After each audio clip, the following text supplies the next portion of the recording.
The following program was provided by an independent producer solely responsible for its content. The opinions expressed do not necessarily represent the views of this station, its staff, board of directors, or underwriters. Don't adjust your screen. There is nothing wrong. You're about to enter a world where the very concept of time is rendered obsolete by the sheer power of entertainment. You're about to enter the Boggis Hour.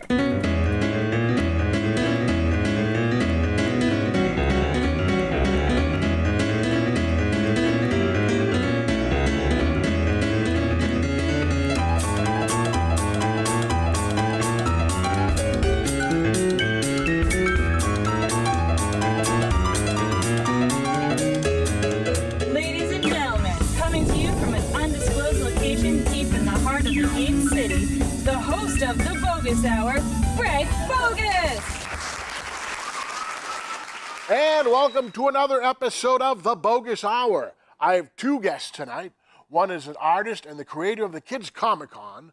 The other is a comedian and Donald Trump impersonator on his Make Comedy Great Again tour.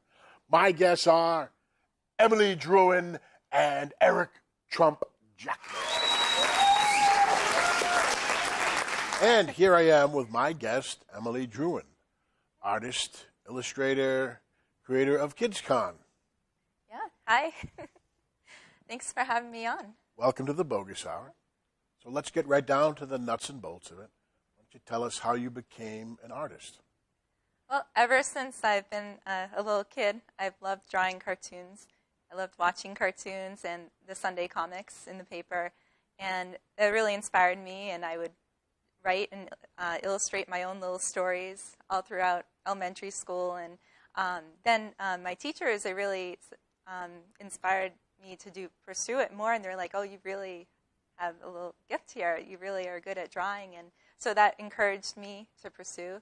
And my mom, she signed me up for traditional art classes. And then I just started finally getting to publishing my own books. Wow. And I now make comic books, and I love making kids' comics, so I have a lot of fun. So how did you go to how did you find yourself becoming a kids' comic artist? Was that something that was not initially what you were doing and you came into it, or was it something that you were kind of appealed to all along? Yeah, I've just always loved drawing kids' stuff, and I have a very colorful style, and I just feel like kids' stuff, you can feel free to be like as silly and crazy. And I really love it. It's a great escape. And I feel there's so much like dark stuff out there in the world and in the news. And to escape into my own little worlds of like upbeat and fun, silly comics is really just like really makes me feel good, as well as giving back and getting kids excited about reading too. Right. Is really great. And that's one of the things that you have that's called the Kids Conn, which is coming up in Concord, New Hampshire. Yeah. Can you tell us a little bit about that? Yeah, so for the past couple of years, I've been putting on the kids' activities area that I came to a couple of comic conventions, and I was like, I think it would be a great idea if we have a section devoted just to the kids. And I love teaching art classes, too. I used to teach classes in the past, and so I have been doing the cartooning workshops at a bunch of Comic-Cons throughout New England and running the kids' activities area where we do mask making, cartooning. We have superheroes that come and meet the kids. So then I felt, why don't we take this on the next level and do a whole convention just for kids? And so I started the first Kids Comic-Con in New England called Kids Conn New England. And we're really excited about it. And it's June 11th at the Holiday Inn in Concord, New Hampshire.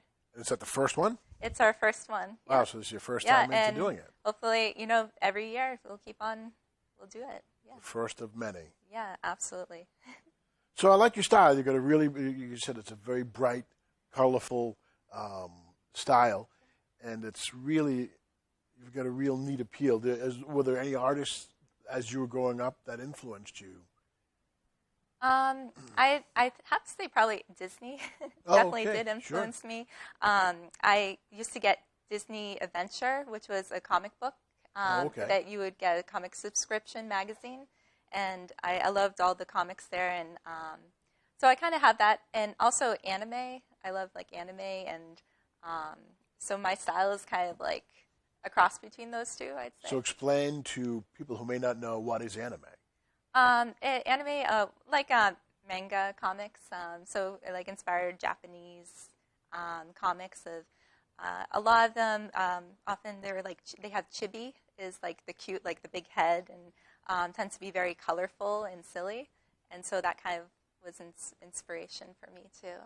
And I particularly love drawing robots, so I definitely. My husband and I, we actually write the stories together in the Eplis series. It's a sci-fi comic book series for kids and all ages, too. I'm a kid at heart, so I enjoy that stuff. And we have 3 books so far in the series, and I'm working on book 4 right now, and it should be out within the next month, hopefully. And each book's a 36-page comic, so it's slightly bigger than the typical comic. And yeah, so my husband, Jeremy Drouin, and I write the stories, and I do all the art. And we have a great time doing it. And when we were first starting to do it 3 years ago, we knew we both love sci-fi. So we were like, let's do a sci-fi comic. And because I love drawing cartoons, and I wanted to do kids' books. So I was like, why don't we put the two together and do kids' comic books? And I felt the need for there to be more kids' comics out there, too. Because it seems like there are so many adult comics. Right. They're like, let's get back to the funnies of comics. And so, yeah, we came up with this series, and I just knew I wanted to draw robots and fun stuff. And it's inspired kind of like Farscape and Doctor Who and Star Wars. And I just love all those sci-fi shows, too. So you say that's a collaborative effort between you and your husband. He helps you to write the story, and you then take that story and make it come to life on pages. Yeah, it's great having that collaboration between 2 people, and he tends to kind of do a very detailed, like big long descriptions of stuff, and then I compress it. I'm like, hey, we got to compress it a little bit for a kid's book, and so I kind of simplify things. But so explain how a comic book comes to life. How do you go from the concept to the actual paper, colored pictures on paper? How does that happen? Yeah, so basically we kind of write up a timeline of where we want the story to go, and then I get into doing sketching of thumbnails for the pages, and I kind of plan out, in this part of the book we want this to happen, and then it's going to lead up to the middle and then the end.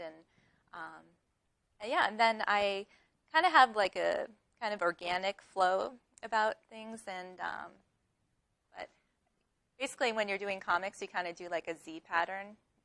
That's really? The way for the reading.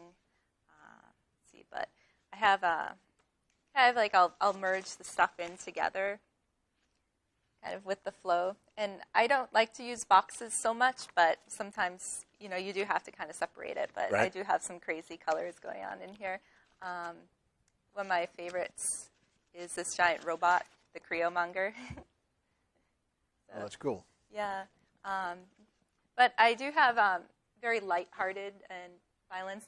If anything, they sparkle when they get blown up. So no blood or gore. So that's Eplis, and that's your sci-fi one. Yeah. Tell me about Hyperdork. Yeah, so I have another one called Hyperdork, Years and Years of Trauma. It's written by LA comedian Jimmy Francis, and I illustrate it. And it's a fun, quirky, romantic comedy. It's kind of like a cross between Scott Pilgrim and Seinfeld. And so it's about this guy who has tough luck finding love, and he keeps getting laughed and picked on for all the wrong reasons. And so he decides to finally embrace his inner dorkiness and becomes a superhero Hyperdork. And so he actually ends up saving the day by evacuating a nightclub that was about to collapse with his awful epic dancing. So he scares him out. But yeah, so it just kind of, I love doing kind of moral books too. So it's about just like embracing, your uniqueness and being all that you can be. So how did you come to find Jimmy Francis? A funny thing is, his sister was one of the first people to buy my Eplis comic book online, and she lives in California. and yay the internet. It's a great way to get your books out there. And so she loved my books, and she's like, hey, my brother, he has this great idea. He's trying to pitch it for a TV show, and he wants to make it into a comic book. And you thought that would be a great way to pitch it. So yeah, so they both loved my style, and so I collaborated with them, and I worked on it. And he has been, he told me pitching it for a TV show, and he actually writes and produces some small stuff, shows out there too. So I saw from your background that you've actually were a Disney intern. Yeah, I And so you said you talked about inspiration. How was that? Was that a big inspiration when you were an intern down there? Did that give you a window into that world? It definitely opened me up to reality too. Like I used to think like, oh, wouldn't it be great to work for this big company, Disney, and and just like this big corporation, like anything. And I worked for other corporations too, and I didn't like. But basically, I was in college, Keene State College, my junior year. So I got accepted, and I was so excited. I was going to go down there. I was going to be there for a year, and I wanted to get into the art department. And so they're like, okay, well, we're not going to tell you what your role is yet until you get down there. Ooh. But, I was like, okay. And they did say you got to do some jobs there, but then you can work your way up. And I was like, well, I'll bring my art portfolio. I was packed and pumped, and so I went down there. They didn't spring a goofy costume on you, did they? Oh, yeah. I basically, I looked like Steve Urkel. I had, like, the high-rise suspenders and the, like, silly cap with the spinny. And I was working outside at a cart selling beer, nuts, and turkey legs. Oh, my gosh. And it was so hot outside. It was in the middle of summer, and I wasn't even allowed to wear sunglasses because that would interfere with guest interaction. Oh, they can't see your eyes. Yeah, and we had to do friendly fingers this way. And I still do it. It's like Disney brainwashing videos I had to go through. So I think it kind of, and I've always I'm generally love to be positive, and I did all that I could, but I wasn't able to get into the art department because I found out they laid them off. No. Yeah, and they moved the main studio to California, and I was so bummed. But I couldn't transfer. But they worked me hard, 6 days a week, 7 a.m. till midnight. Boy. Getting paid peanuts, pretty much. Wow, that's a lot of drumsticks. Yeah, but even though I've talked to other people online who worked, for these big corporations and things, and a lot of them end up only there for a short time, and then they go off and pursue their own create their own world stuff. Sure. And it really, I feel, you don't necessarily need this big company. That you be an entrepreneur, and just if you're passionate about something, it's really going to show. And if you're pitching your portfolio to a company, and often personal projects tend to lead a lot of people to jobs, right? Because when you're really passionate about something, your work shows. And you also do some other things too. You do caricatures. Yeah. I do caricature parties. Love drawing cartoons of people, make them all silly, and and I teach some little art classes, cartooning workshops here and there. And yeah, it's on top of my full-time day job too. Wow, so you're a pretty busy person. Yeah, but I'm passionate about my art, and I love doing the cartooning with the kids and all. And yeah, you're very talented. When I saw your artwork, I really liked it, and I wanted to have you on the show so that you could talk about it, and I'd like to get up to see the Kids Conn and maybe get some of my extended family up there and check out some of the great stuff you have coming up. And so keep on with the comic books and keep on with the artwork and keep on. What is that? Promoting arts and education through literacy. Yeah, so that's one of the reasons reading and comics is a great way to inspire kids, to get kids excited about reading. And for me, the comic art was something that really caught me. Like, I don't so much love comics for the books, but I love them for the art more. I love to just look and check out all the art. So but I want to inspire future creators and future writers and future illustrators and comic book artists. So our Kids Conn is about promoting art education and literacy through comics. Emily Drouin, artist, caricature, Kids Conn. Thanks for coming on the Boggis Hour. Thank you so much for having me. It was fun. Thank you.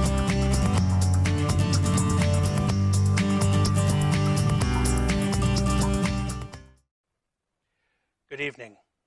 It's me, Donald Trump. But you probably already figured that out, judging by this beautiful hair on top of my beautiful head. My orange head, but very beautiful. My skin is tremendous. Nobody has better skin than I do. I'm very excited tonight to be joining a dear friend of mine, somebody who's been a supporter of mine since the beginning, since I came down that escalator at Trump Tower. When I came down, and nobody knew what I was going to do. I didn't even know what I was going to do. Some people thought that I wouldn't announce. Some people thought I was going to announce. Some people thought I was going to make an announcement about Barack Obama being a Muslim Martian, because I had my people look into that. Believe me, I did. And it turns out Barack Obama was born on Mars, and he's Muslim. He's a Muslim from Mars, but we can talk about that later. But I came down that escalator, and my very good friend, Greg Boggis, he was right behind me. He was there with me. He's been with me the whole time, and he's done a great job. Now, I got a little busy. When I first got in, people said this thing's only going to last a month.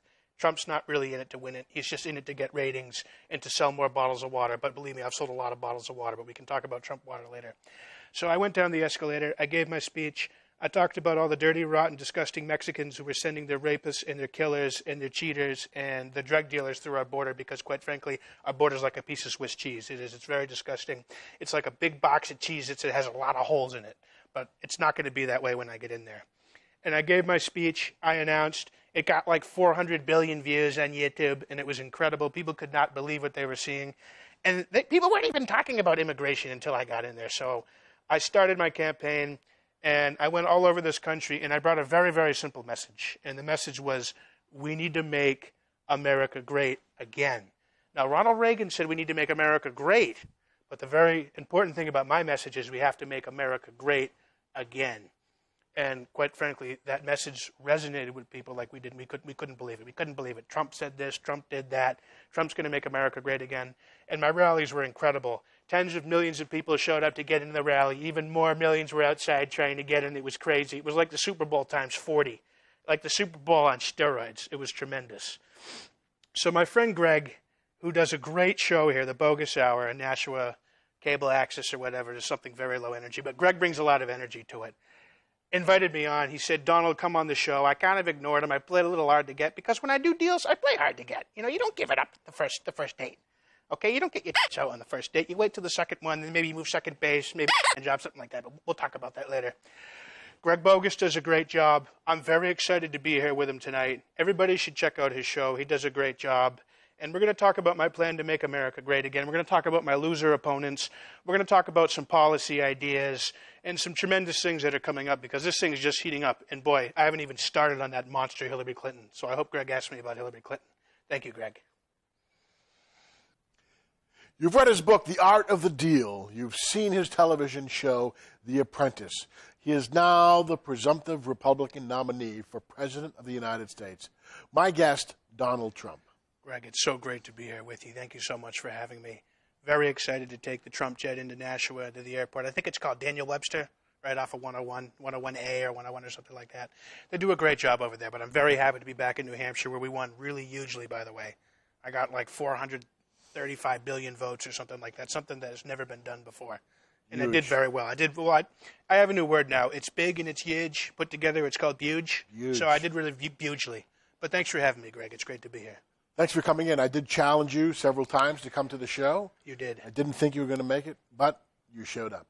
Well, as I mentioned, I mean, you've been with me since the beginning. I know it's kind of embarrassing to say that you're with Trump. It's like admitting that you got herpes. You have it, and it's always going to be with you the rest of your life. But, hey, you're strong. You're out there about it, and I really appreciate your support, Greg.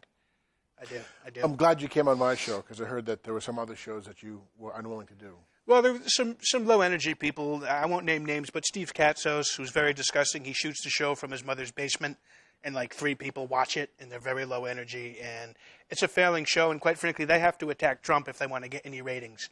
They get like maybe two likes on Facebook, no shares. So it's a disaster, but I would never do his show. I would only do your show. I did Megyn Kelly. Megyn Kelly and I have become very good friends, by the way. I don't know if you saw that.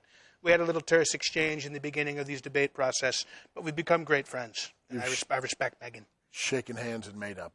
Exactly. She was still bleeding a little bit out of her whatever. I never said that. I never implied that. That's disgusting. But she's done well. I'm proud of Megyn. Excellent. So let's start from the beginning with your book, the thing that threw you into the scene, The Art of the Deal. What was the book about? Basically, The Art of the Deal is probably the greatest book ever written. I mean, I'm a Christian, Greg. I don't know about you, but I accept that Christ as my Savior, the Son of God. He did great with the ladies because he's hung like this. He was very well hung. But The Art of the Deal, next to the Bible, maybe the 5th or the 8th Testament, The Art of the Deal is up here. It's tremendous. It's incredible. The Art of the Deal has been translated into about 4,000 languages, which include Klingon, Vulcan, Dothraki, Mexican, Pig Latin, Canadian, Norwegian, Iraqistani, all those languages, and it's incredible. And basically the book is about how to be successful like Donald Trump, because nobody's more successful than Donald Trump. So I wanted to put some of my achievements in a book, a very nice book. The picture is incredible, by the way. GQ said this is the greatest picture ever taken that they took of me, and I wasn't even trying. I just closed a deal in Ukraine. I purchased a salt mine where I employed thousands of Ukrainians legally. They worked there legally, by the way. And the picture came out tremendous, and GQ loved it. But The Art of the Deal is probably the Bible of business. It was on the New York Times best-selling list, I think, for 68 months in a row. I think. I mean, you can check that, but it's back on there now, and it sold trillions of copies, and it's incredible. It's basically how to get rich. And if you read it, you'll get rich. I promise, Greg, you will. Now, if you do another book, do you think you'll pose on the cover in some sort of a Putin style, maybe with a cougar or shotgun, or a cougar with a shotgun? That's a great idea, Greg. That's why I like you. I like the way your brain works. It works very well. But Vladimir Putin, who's tremendous, by the way, he called me a genius. He did. We were stablemates on 60 Minutes, so I know Vlad very well. I don't want to say how well I know him. I don't want to get too into detail about that. But I love Vladimir Putin, and we're going to work together. We're going to make great deals together. Russia and American relations are never going to be stronger. But the idea of posing with some kind of exotic animal is something that I'm open to doing, because people say, Donald, is your hair real? Is that really your hair? Now, 50% of my hair is made out of Cecil the lion. It is, because I've been on many hunting safaris with Don Jr. and Eric, and they want to talk about that dentist who killed that one little lion, and make a big uproar about that. We've killed like 700 Cecil the lions, and I have all their corpses at Trump Tower. I have a team of Mexicans, legal by the way, who work on them and manage them, and that's half of what my hair is made out of, and the other half is real. Tremendous hair. But I will probably pose with some of the Cecil the lions that I've killed. I haven't named all of them, but they're incredible names. They're beautiful. And they also use some of their hair when they do The Lion King on Broadway. That's real African safari hair, and I've done a great job with that. So you'll see some of those come out, Greg, in the next few months. Excellent. Now, I believe that your book brought you to here. The Apprentice was meteoric. Tell us about The Apprentice. The Apprentice is kind of like Mar-a-Lago, my resort down in Palm Beach in Florida. I don't know if you've ever heard of it, Greg. I have. It's a mystical place. It's mythical. It's very strong and very incredible. When I developed The Apprentice, a lot of people didn't really... I mean, people knew who I was. Obviously, everybody knows who I am. I mean, people on Mars know who I am. People where Barack Obama's from, the village up there where he's from, they know who I am. I sent my people up there. But The Apprentice, there's never been a greater, more successful show than The Apprentice. And I hired and fired so many people, and nobody could fire and hire better than Trump. And I really put that on display. And I brought some incredible Celebrity Apprentice. By the way, I don't know if you ever watched that, Greg. Oh, sure. We had some incredible people on Celebrity Apprentice. But the first apprentice was a black woman named Omarosa. And people say, Trump, you're not good with women, you're not good with black people. Well, look, I hired a black woman. I had a black woman. I said, you're hired. I said, now go get my fried chicken. And she did. And she did a great job, by the way. She did. It was tremendous. But I love black people. I'm going to win the black vote, by the way. But The Apprentice showcased how strong I am and how smart I am. I'm very brilliant. I went to Wharton School of Business. I got like an 8.9 GPA. And my senior year, I was named, chancellor of the university while I was in the business program at Wharton, and I did very well. But The Apprentice is really how this country is going to be run. They need somebody who's in the boardroom making decisions, who's not weak, who won't even acknowledge ISIS. Obama won't even say ISIS. He calls it ISIL. That's very low energy and very weak. You got to say ISIS. ISIS, those dirty, rotten thugs, who I'm going to bomb the shit out of, by the way, then send Exxon in to take the oil. Your head will spin when you see what Exxon does. They're a great company. But I recommend later on tonight, everybody do this. Go on YouTube and type in Apprentice, Greatest Hits, because I did a tremendous job on that show, and everybody loves it. And the White House, quite frankly, for 8 years, is going to be the White House Apprentice, and people are going to love it. Excellent. I love it. I wouldn't have such a well-deserved reputation for being a great journalist if I wasn't willing to get down and dirty and throw some hardballs now. Come the hardballs. So I hope you're ready. I'm ready. I'm ready. I've done batting practice with Derek Jeter at Yankee Stadium. I can take some hard balls, believe me, Greg. Excellent. So I'd like to have you comment on some quotes that you've actually made. Sure. And one of the quotes is, "The beauty of me is that I'm very rich. Do you think that also applies to someone like Sheldon Adelson? Sheldon Adelson, I mean, he said some nice things about me. He's a billionaire. He supported Newt Gingrich in 2012, I believe. Newt, who said very nice things about me, by the way. Sheldon Adelson does casinos very well. He's made a killing out in Vegas, and it's good to have him on your team. I wouldn't say Sheldon's beautiful. I've heard some things about him when he's in his birthday suit, that it's very wrinkly and very low energy and very hanging, kind of like a hanging sensation like Rosie O'Donnell. I'm sure you can imagine that. Very disgusting hanging, very low like an orangutan. But Sheldon Adelson's great. He does a great job. So when you have many billions, it doesn't really matter what you look like. I mean, I happen to have many billions and be very rich, which I like to remind people of quite often. But I'm also very handsome. I have incredible DNA. They traced it back to the Third Reich. And it's very strong, and it's very airy, and it's very blonde and very strong. Next question. Another quote. I've said of Ivanka, your daughter, Right. if she weren't my daughter, I'd be dating her. Is that a blatant appeal to voters in Alabama? Absolutely. I'm doing very well. I did very well in Alabama. I'm doing very well in the South. And a lot of people don't know this, and this is an exclusive on your show. There's numerous peepholes strategically placed at Trump Tower that nobody knows about except Donald. And they're lined up to where Ivanka's going to be at any hour of the day. So I'll just let you know that. She's very beautiful. And if she wasn't my daughter, we would be dating. She could do Playboy. She won't do Playboy, but she could. But I've done very well in the South, and that's been on display. I've gotten millions of votes. I've grown the Republican Party like tenfold. Like, just so many people just come out. They just can't believe how successful and tremendous I am. And Ivanka is very beautiful, and she's going to be an incredible first daughter. Much better than that ugly, frog-looking, buck-toothed monster, Chelsea Clinton, who's a loser, who's low energy, who's very disgusting. I can't believe we had to look at her for 8 years. Just so ugly. She looked like a bucket of puke, quite frankly. She did. She did. She does, too. She does.